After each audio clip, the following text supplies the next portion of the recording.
tardes, Javier Monroy los saluda en una nueva edición de Opinión 2020, retomando la señal después de estos problemas técnicos que hemos tenido este par de días que han pasado y que a veces son ineludibles, pues, ¿no? Sobre todo cuando hay una profusión de programas que son en vivo, en una señal tan activa con alto tráfico de contenidos como los que tenemos por aquí.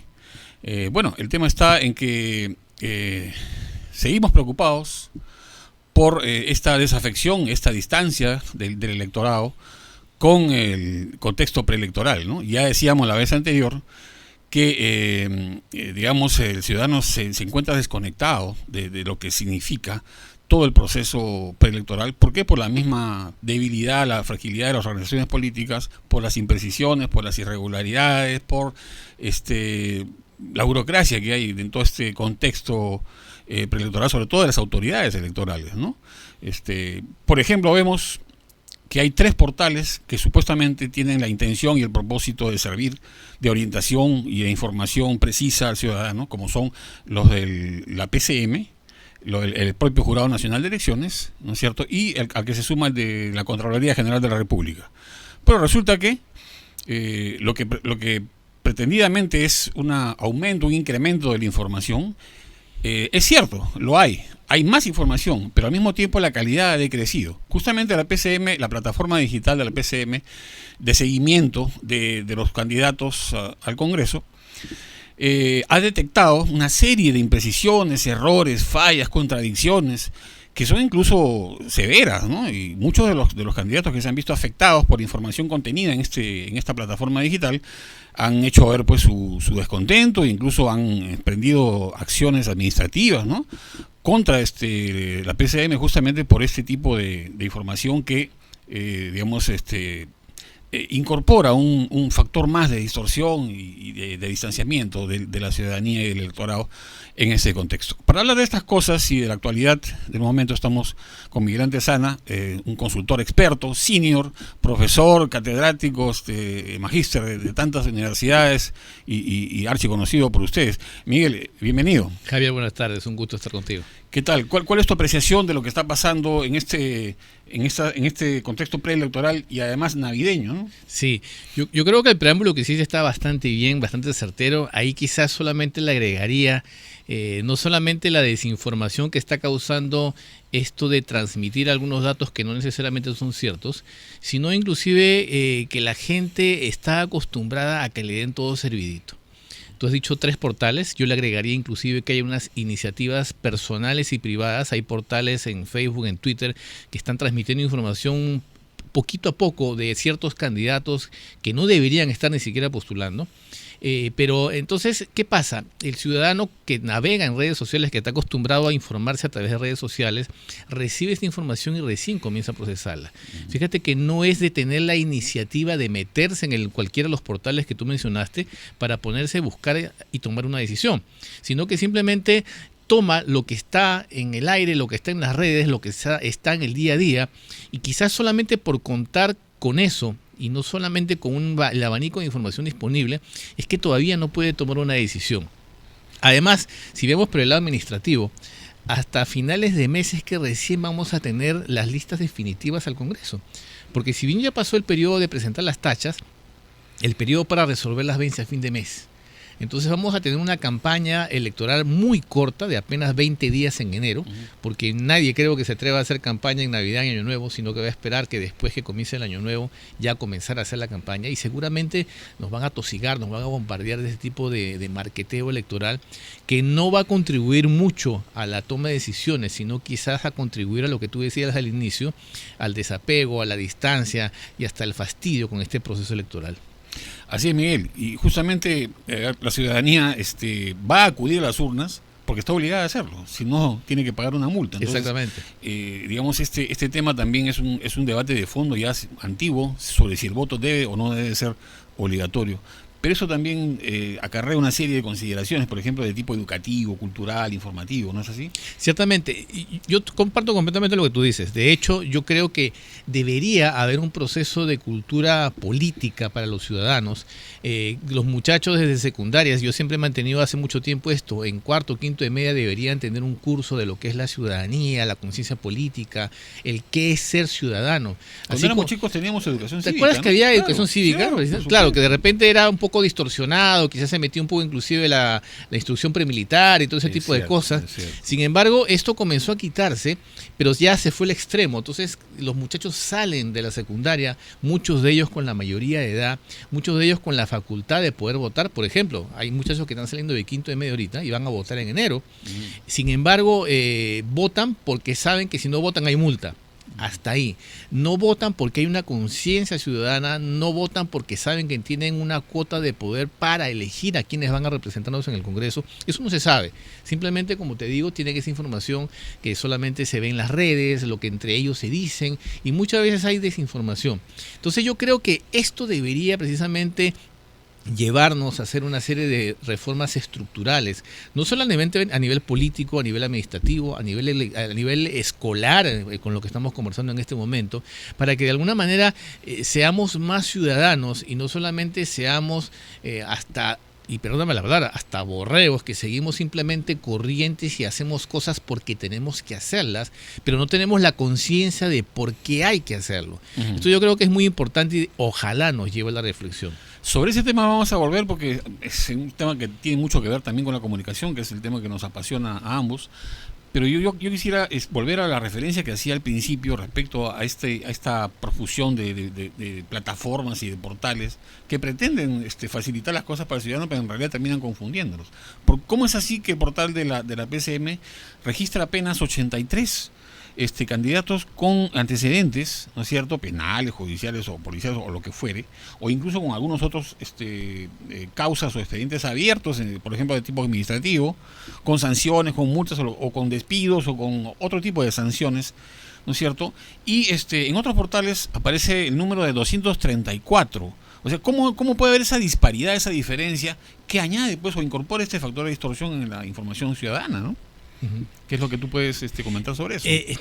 Bueno, lamentablemente los portales de que maneja el sector público no se han caracterizado por la eficiencia y por mantener información actualizada.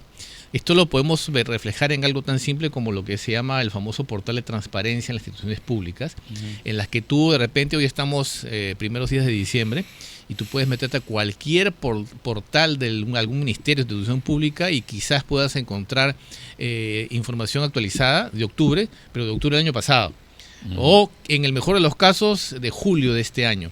Hay algunos que sí, eficientemente vienen actualizado. Sin embargo, no es la regla común el que haya información disponible para el ciudadano. Entonces, ¿qué pasa?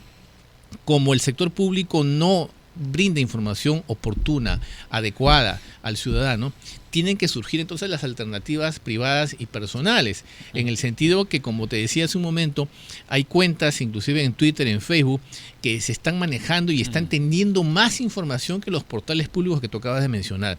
Esto, en vez de ayudar, por supuesto, distorsiona el panorama electoral, deja al ciudadano a merced de que haya cualquier candidato que, como te decía, ni siquiera debería estar postulando, porque no se están aplicando los filtros adecuados ni en los partidos, ni en el Jurado Nacional de Elecciones, y como la gente no los conoce tampoco puede hacer las tachas. Esa es otra de las consecuencias.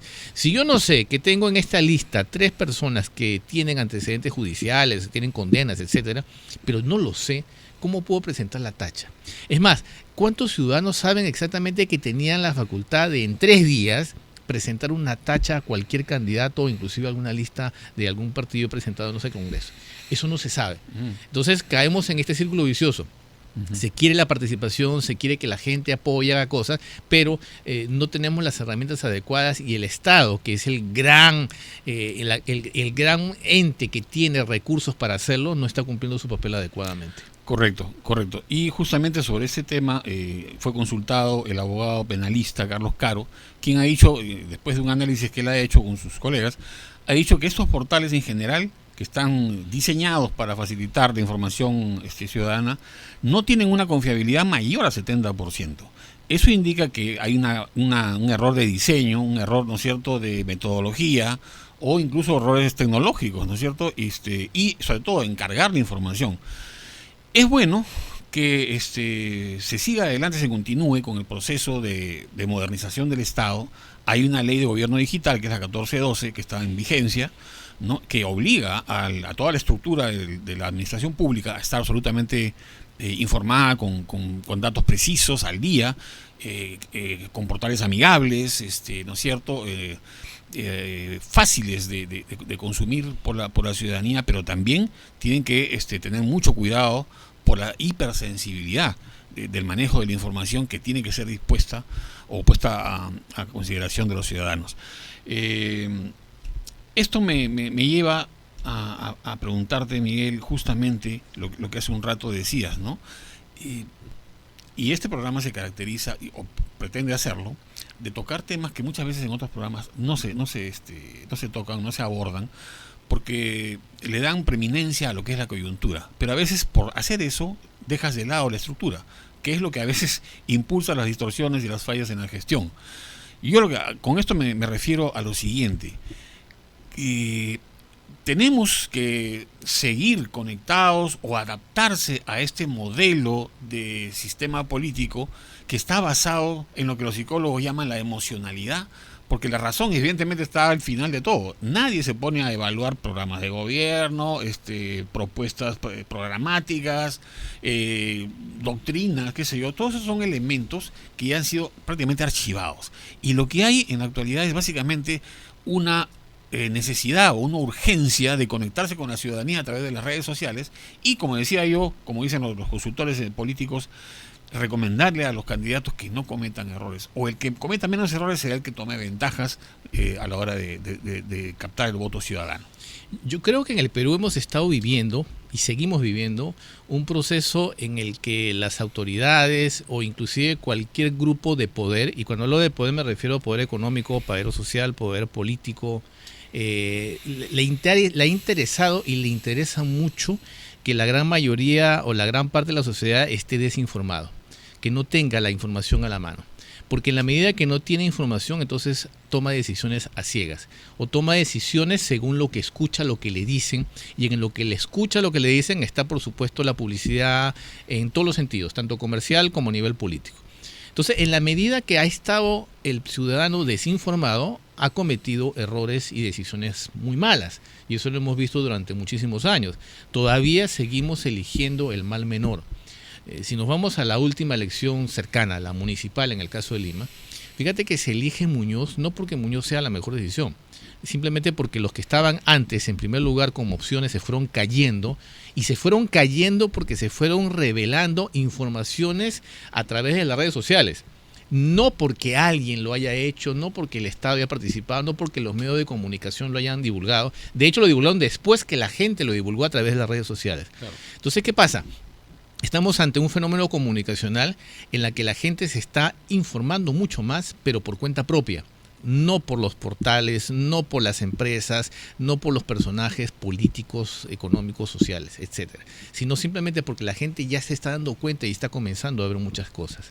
Entonces, ante esa realidad, ¿qué pasa? Que la gente se encuentra entre la pared, entre el espada y la pared. ¿Qué hago?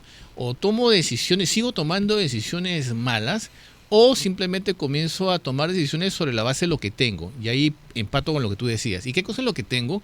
Una emocionalidad, pero terriblemente negativa. Yo tengo una rabia contenida porque tengo todos estos delincuentes que han estado en el Congreso, tengo estos tipos que han estado acá, esto allá. Entonces, ¿qué hago? Y eso es muy peligroso porque entonces te puede llevar a tomar decisiones extremas o extremistas. El caso más cercano y más sonoro en Latinoamérica, el caso de Chávez.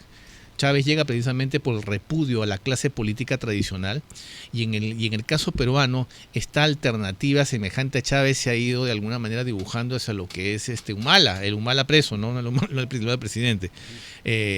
Felizmente, y digo felizmente porque precisamente es una opción no deseable para nuestro país, él se lanzó como un candidato, pero el jurado por supuesto desechó esa postulación porque él está preso. Sin embargo, mientras no tengamos información a la mano, nos puede llevar a tomar malas decisiones. Esto es muy peligroso. Entonces yo creo que es importante que la sociedad siga informando, fomentar que la ciudadanía comience a tomar iniciativa propia para generar este tipo de información que no está disponible quizás por los medios tradicionales o por los portales inclusive públicos, ¿no? Muy preciso lo que dice Miguel, y esto digamos, indica que evidentemente hay una aceleración en lo que es este cambio, esta transformación de paradigmas de comunicación, ¿no es cierto? Los medios tradicionales ya tienen un consumo cada vez menor, y esto se está desplazando no solamente al tema de las plataformas digitales, sino, como tú dices muy bien, a que la opción del ciudadano, del público en general, es informarse por su cuenta de la mejor manera.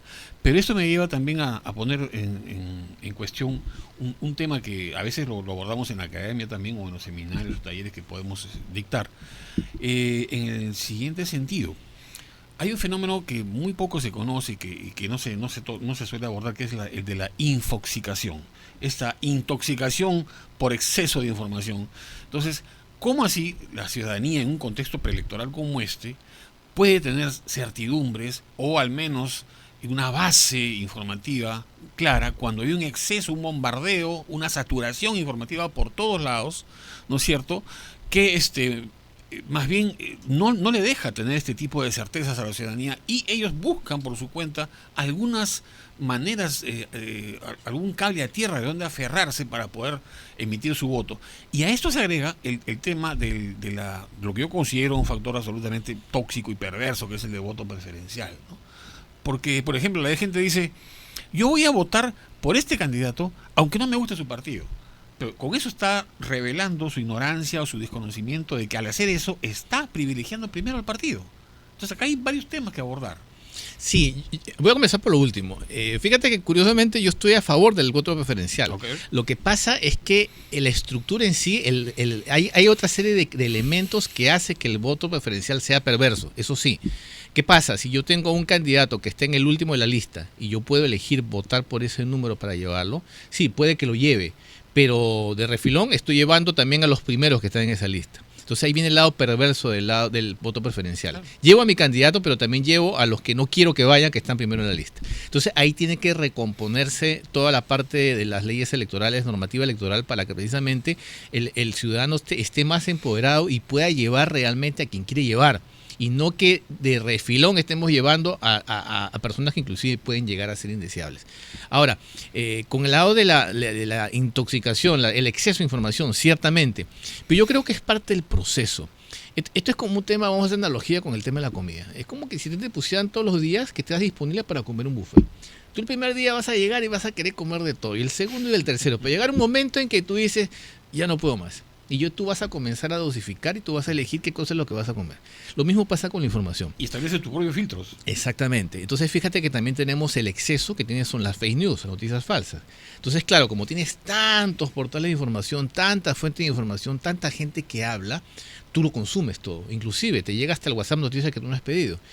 Pero llega un momento en que la gente ya se da cuenta que esto huele mal, esto no es cierto, y comienza a procesarlo. En el Perú, a nivel de Latinoamérica y a nivel mundial, ni hablar, estamos bastante retrasados en cuanto al procesamiento de la información, en cuanto a saber qué cosa es una información válida o inválida, en cuanto a procesos realmente comunicacionales.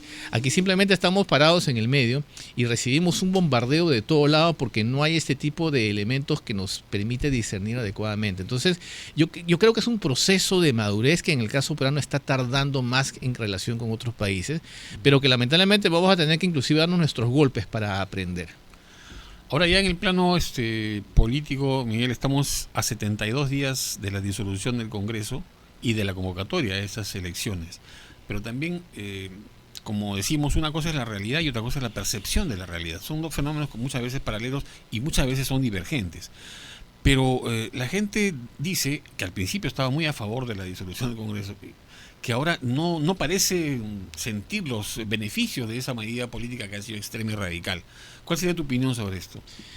Yo creo que en parte es cierto, porque si el discurso del Ejecutivo era que el Legislativo estaba poniendo metradas para gobernar, ahora ya no puedes tener ese pretexto. Entonces esperas que la presidencia, que el presidente ejecute, que sea más estadista y que se vean obras. Y por supuesto la expectativa era que se vean más rápidamente las cosas que no se han podido hacer porque estaba el Congreso obstruccionista, entre comillas. Esto no ha sucedido. De hecho, a nivel de decretos de urgencia no hemos tenido una producción prolífica de decretos de urgencia para solucionar temas que has podido aprovecharlo en este tiempo. Ahora, eso no quiere decir también de que hubiésemos estado mejor con el Congreso no disuelto. Yo creo que si en este momento hubiese estado el Congreso, seguramente estarían con las mismas, convocando a ministros, haciendo, interpelaciones, comisiones investigadoras, a la misma gente de siempre saliendo en los medios de comunicación. No hubiese cambiado mucho la realidad. Lo que sí ha hecho es que la gente, por supuesto, presione más al Ejecutivo, y al no ver obras, esto se ve reflejado en la caída sostenida que tiene en el índice de aprobación. Y aunque a pesar de que todavía tiene un índice de aceptación bastante elevado comparado con otros presidentes en la región, sí. Sin embargo, está cayendo sostenidamente.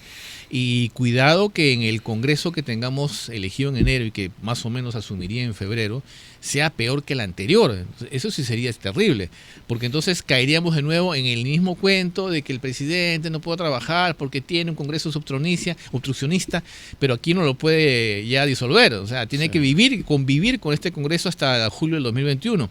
Entonces, tenemos un clima bastante complicado a nivel electoral. Yo creo que los ciudadanos tenemos la oportunidad de que este Congreso tratar por lo menos de que no sea tan malo como el anterior. Y para eso volvemos a lo mismo con lo que iniciamos. Necesita informarse, necesita ser proactivo en elegir la mejor decisión por programas de partidos, por programas de personas. Y yo creo que también lo bueno es que estamos conociendo a poquitos, pero estamos conociendo candidatos que tienen cada mamarracho de propuesta, y yo creo que es bueno saberlo, para que por lo menos sepas por quién no votar. En esta semana, ¿no? Yo he visto como 3 o 4 en las redes de personajes específicos que dicen cada tontería, pero claro, la gente, si no sabe por qué es una tontería, cree que de repente es una gran propuesta. Pero ahí de nuevo caemos en la necesidad de información, la necesidad de que haya portales o que haya programas como el tuyo en que podamos decir las cosas claramente para que la gente tome la mejor decisión. Claro, Miguel. Ahora, justamente en este territorio tan contaminado muchas veces de la política, es más o menos natural que los poderes públicos se enfrenten, ¿no es cierto?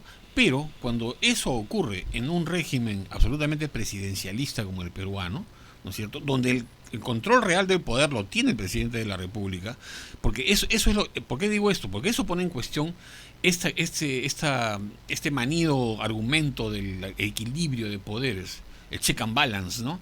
Eso es en la letra, pero en la práctica es el Ejecutivo el que tiene el poder en realidad. Y justamente lo que estábamos hablando hace un rato es que esas elecciones congresales que son complementarias no tienen el referente que ha tenido otras campañas, ¿no?, de tener un candidato presidencial. Entonces, como no tiene eso, lo que la ciudadanía el electorado intenta ver es quién está liderando las listas congresales para poder mirar si es que le conviene o no le conviene apostar por esa lista, por ese grupo, por esa organización. Entonces, lo que ellos hacen es simplemente tratar de apuntar hacia su candidato en el voto preferencial y después ver las consecuencias de eso. Me dicen que vamos a ir a un pequeño corte y de ahí regresamos para seguir conversando sobre este tema tan apasionante. Gracias.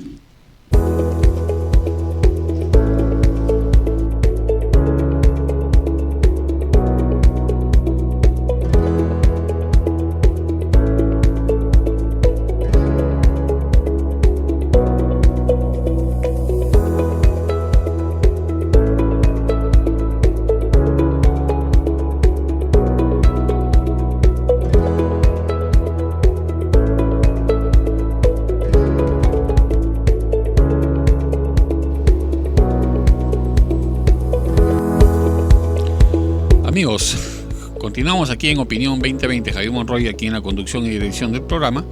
Saludamos la incorporación de Max Obregón, decano del Colegio Nacional de Periodistas, con quien vamos a conversar también. Max, bienvenido. Gracias, Javier. Buenas tardes.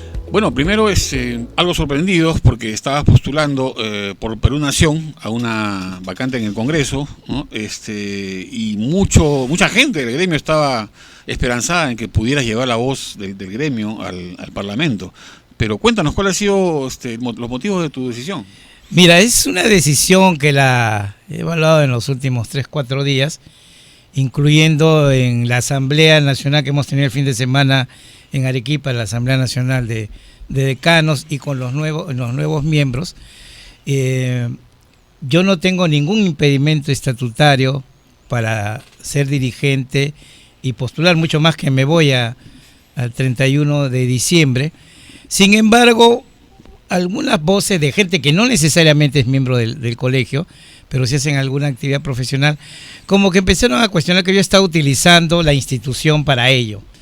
Y eso yo lo rechazo, porque además quienes conocen cómo encontré la institución y cómo la estamos dejando, evidentemente no pueden decir que la ha utilizado para eso, ni menos para un trampolín, hacer algo de política, que además creo que es obligación de todos quienes hemos venido criticando en los últimos años, sobre todo a un parlamento y un poder legislativo tan mediocre, no dejar de ser entrenadores de tribuna y pasar a jugar a la cancha o al partido, en términos deportivos.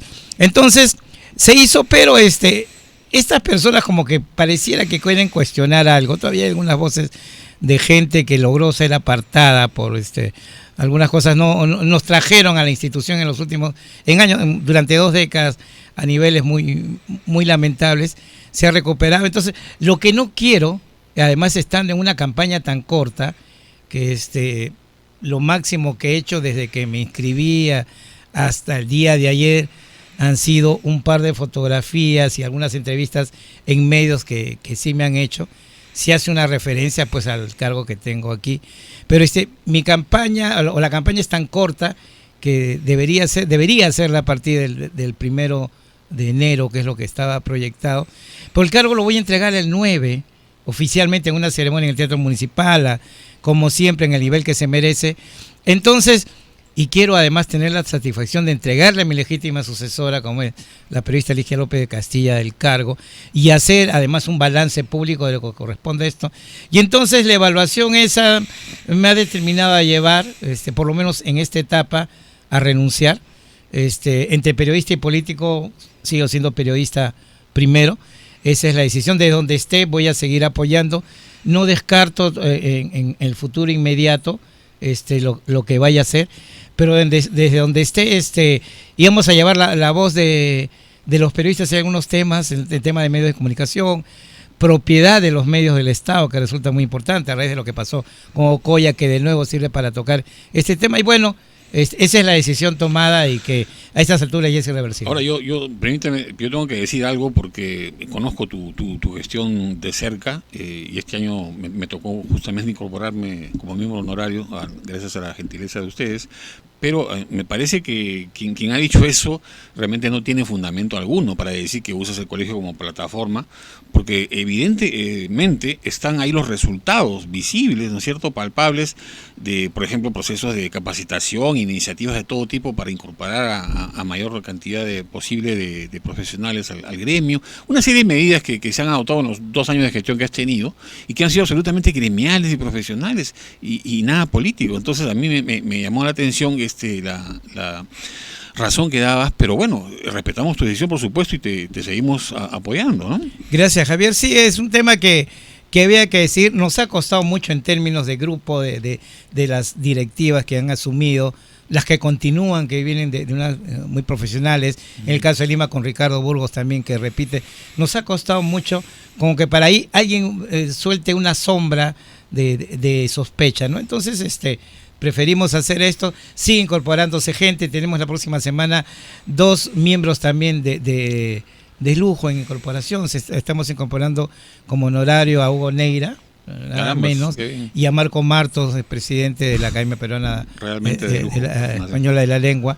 Entonces, bueno, ahí están los resultados y desde donde estemos nosotros como periodistas sabemos lo que debemos hacer. Bueno, ya nos hacen carrera electoral pero sí puedes dar una opinión, pues además autorizada, ¿no es cierto?, de este contexto preelectoral tan breve, tan corto, y donde prolifera la cantidad de información, a veces contradictoria, como decíamos, conversábamos con Miguel Antesana. ¿Cuál es tu percepción de esto? Porque la gente en realidad va a tomar su decisión de votar en la cola, prácticamente el día 26 de enero. Sí, y realmente quiero referirme precisamente, fue uno de los puntos que tocamos en la última asamblea realizada sábado y domingo en Arequipa, que acabó con un pronunciamiento firmado por todos los decanos. Y una preocupación es la tarea que están realizando en estos momentos los propios medios de comunicación. Y hemos hecho un llamado, no solo a mantener informado, sino preocupándonos también que si estamos en esta situación política, ha sido por un parlamento que nos trajo a esta situación, ha sido con parlamentarios que también los hemos visto con su manera de actuar y que ahora están yendo por esos partidos o por otros, que están de alguna manera mimetizándose. Y la preocupación que en el espectro es los rostros que aparecen en medios de comunicación, porque ahora no hay publicidad electoral en medios audiovisuales, son los mismos congresistas que estuvieron, que nos llevaron a esta situación. Y la gente empieza a preguntarse, oye, ¿dónde están los nuevos? Y este número de personas que apenas representa, creo que el 4% del universo de gente que está postulando. Hay nuevos, hay nombres muy valiosos, como hay otros que no lo son. Pero entonces hay una preocupación de los propios medios, no están haciendo mucho para que la gente se entere.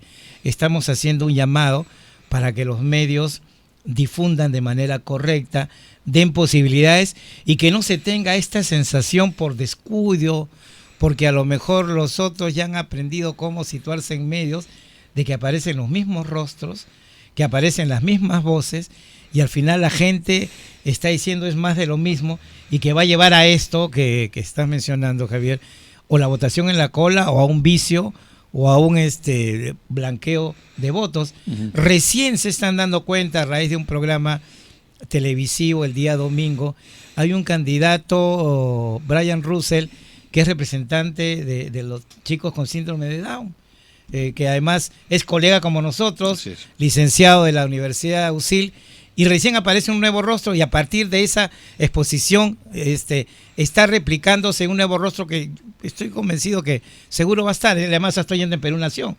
Entonces, pero así como él, hay muchos otros rostros que va a depender en esta campaña tan corta, estamos hablando de apenas 40 días que quedan por delante, que los medios de comunicación ayuden a presentar la alternativa, y lo que haya que denunciar, como hay algunos que lo estén denunciando, que también hay antecedentes de todo tipo. Aunque terminen despedidos, como ha ocurrido. Sí, efectivamente. Sí.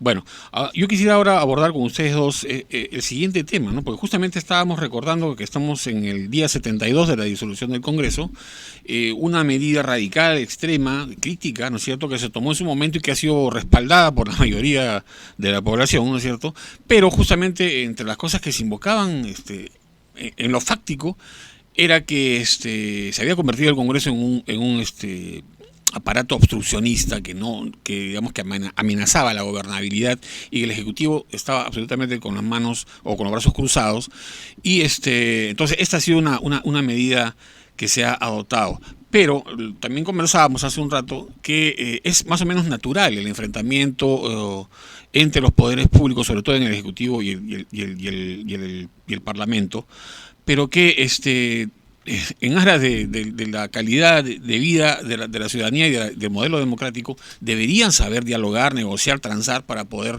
avanzar en lo que es la gobernabilidad. Ahora, ¿cómo se puede hacer esto posible a partir del próximo Parlamento, que va a ser un Parlamento de transición, ¿no es cierto?, y en general hacia adelante, cuando vemos que los vicios enraizados en ciertos poderes continúan y digamos ya se perciben como perversos y tóxicos? ¿Cómo es posible? Hay un dato que está en los medios, que en los últimos 23 días, por ejemplo, en la Comisión Permanente, porque no es el Congreso, haya contratado a 91 personas, en apenas 23 días, la mayoría de ellos ligados a la mayoría que integra esta comisión. ¿Qué nos dices tú, Miguel? Bueno, yo creo que nuevamente caemos en el tema de que tenemos problemas estructurales. Fíjate que en el caso peruano no tenemos una plataforma de partidos realmente, sino que tenemos autobuses, casi que combis, que solamente llevan al poder. No podemos hablar propiamente de partidos políticos, porque no hay ideologías, no hay planes de gobierno, no hay visiones de país. Y eso hace que entonces, en vez de pensar en partidos, pensemos en personas. Tú mencionaste al inicio el régimen presidencialista que tenemos. Sí, hacia una persona. Y lo mismo sucede a nivel de las demás instituciones. En el Congreso vemos preferencias hacia personas, no necesariamente hacia partidos. Y eso va a pasar en esta campaña y en este nuevo Congreso. La gente va a elegir personas. Y fíjate que también esa misma visión de personas va a hacer que se rechacen ciertas listas por personas. Más mencionaba, por ejemplo, que tenemos a Rosa Batra, fujimorista, que ahora encabeza la lista de Solidaridad Nacional. Eso va a hacer que quizás los simpatizantes de ella voten por la lista de Solidaridad Nacional, pero también va a hacer que muchos que creían votar por este partido no voten porque está ella. Y así con otros partidos, con otros personajes. Entonces, mientras tengamos esa estructura, no tengamos partidos políticos realmente, no volvamos a empoderar a las personas, porque en las reformas planteadas que todavía están truncas, en las reformas políticas, se sigue dándole mucho poder a los partidos políticos y ya hemos visto que los partidos políticos no son como tal, son inclusive organizaciones que están siendo acusadas de ser organizaciones criminales. Entonces, mientras no cambiemos eso, vamos a seguir con los mismos problemas, no solamente ahorita en el 2020 con las elecciones del Congreso, sino que posiblemente también en el 2021, porque las reformas que se han aprobado hasta ahora se van a poner solamente algunas, y el 2026 es que recién vamos a ver algo en el tema de equidad de género, de las cuotas, etcétera. Entonces tenemos problemas estructurales que todavía no están siendo atacados, y eso nos va a pasar la factura en el corto plazo. Con esto enfoque más. Sí, coincido con lo que dice Miguel, ¿no? El tema pasa por un tema de estructura y de partidos. No hay partidos. Los partidos tradicionales tipo APRA perdió hace tiempo la ideología por haber mantenido a una cúpula dirigencial que todavía tiene problemas internos y que lo vamos a ver en las elecciones estas, donde los nombres que están arriba, yo no creo que ni van a ingresar, porque quien va a votar por el APRA son los apristas, y los apristas no quieren a quien están encabezando. Ahí va a haber sorpresas. En el PPC hace tiempo también no hay ideología. Acción Popular ha recuperado su popularidad sobre el caso de los alcaldes, pero no sé si eso alcanzará para el 2021. Los nombres que aparecen para el 2021, Salvador de Solar, que no tiene partido, Harold Forsyth, que es un alcalde que bueno, está ahí, aparentemente mediático. Llegó por Acción Popular, pero no tiene nada que ver con Acción Popular. Aparece, y eso sí me llega a sorprender, Keiko Fujimori, ¿no? Como una posibilidad nuevamente, o aparece ahorita en Lima como una gran posibilidad. Eso es por el voto duro que tienen ellos. Ellos tienen un voto duro, por supuesto, pero aquí lo que se trata es que no es un voto de ideología, no, pues. Es un voto ahí de consecuencia del papá, de lo que hace, del proselitismo y todas esas cosas. Entonces, yo me temo que tampoco, o sea, yo no creo esperar mucho del Congreso, salvo cosas puntuales. Antes que en leyes, nosotros, por lo menos yo personalmente, pensaba que debía haber algunos gestos que permitan que la gente destape o baje esa presión cuando se habla de inmunidad, cuando se habla de sueldos, por ejemplo, cuando se habla de protección entre los congresistas. Si logramos resolver eso, que además podría hacerse hasta con reforma del propio reglamento del Congreso, donde en lugar de sueldos nosotros estamos planteando dietas, como era mucho antes del 80.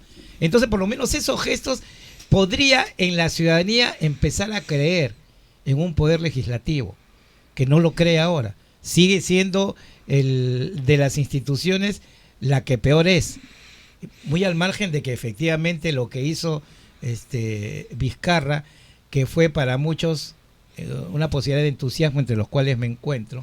Nos encontramos los colegios profesionales que apoyamos también el referéndum el año pasado. Ahora libre de estar atado, intrascendente. No es que no me guste el cine, pero qué de emergencia tiene una ley de favorecimiento al cine, cuando por ejemplo en esa se permite que vengan producciones o directores del extranjero, productores extranjeros.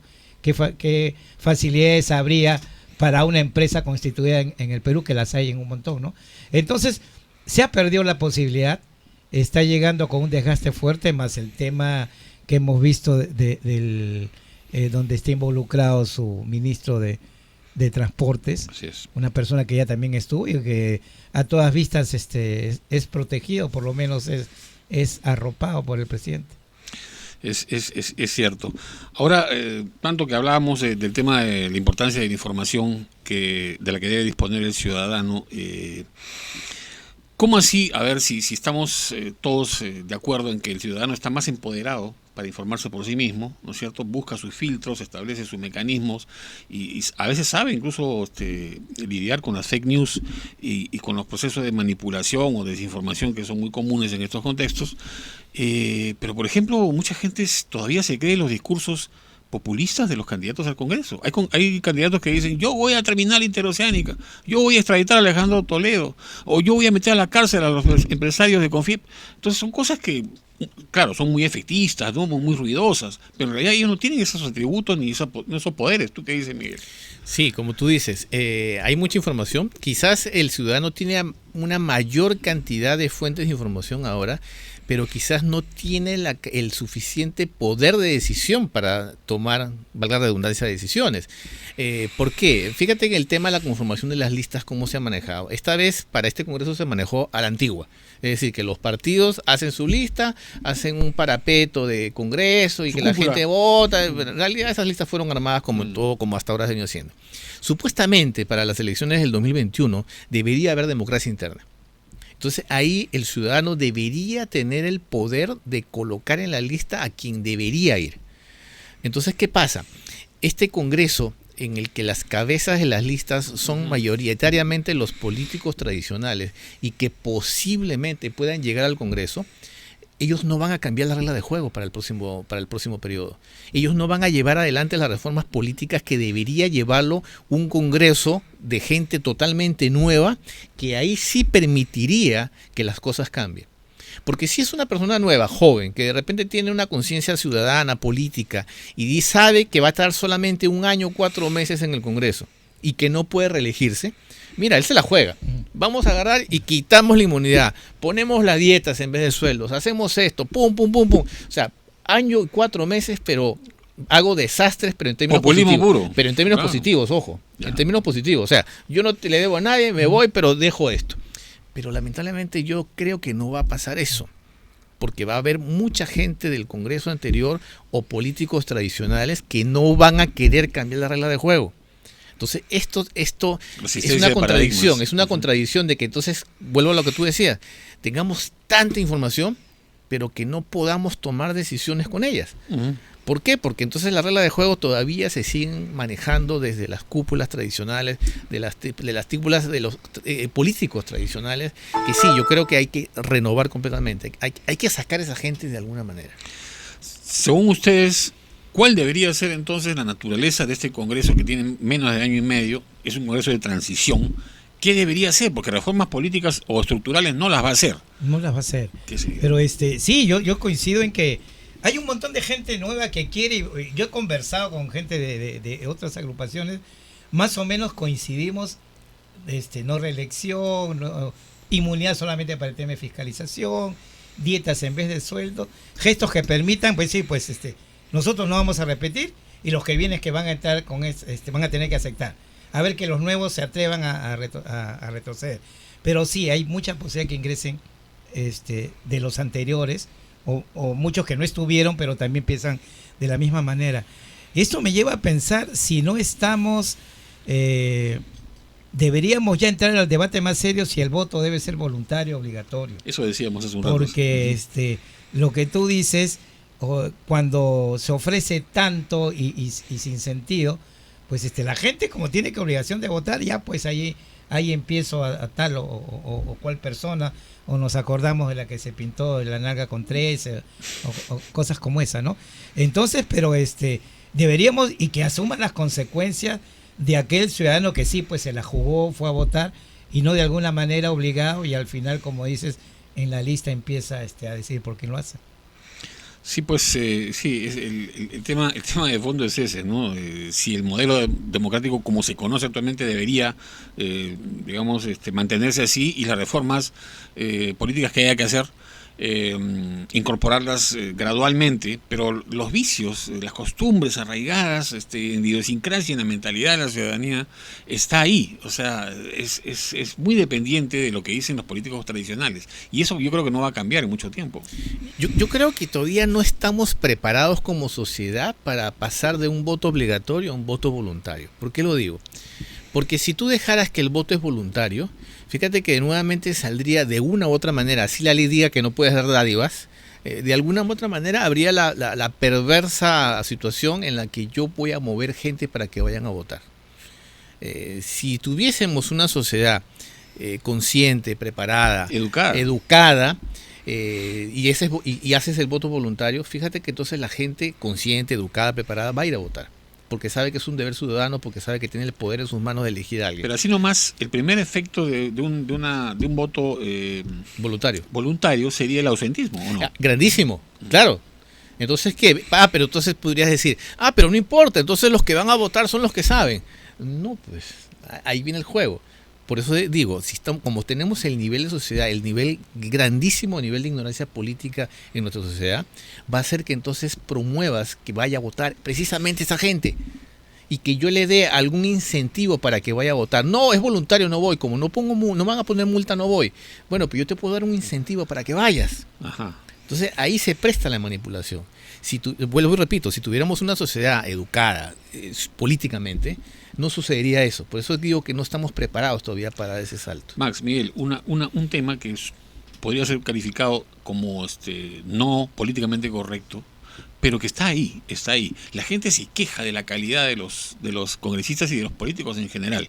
Que cómo es posible que entre incluso con insultos gruesos, ¿no es cierto? Califican la gestión, la personalidad o el desempeño personal, incluso su imagen, su manera de relacionarse o de interactuar con la sociedad, con la ciudadanía, pero cuando se les dice, por ejemplo, entonces, si tanta queja hay, vamos a cambiar el artículo de la Constitución que dice que para ser congresista solamente tienes que tener 25 años de edad y ser peruano de nacimiento. Vamos a exigirle, por ejemplo, un título técnico, por lo menos, o un título profesional para que pueda postular. No, ¿cómo es posible? No, esto es un atentado, es una cosa discriminatoria.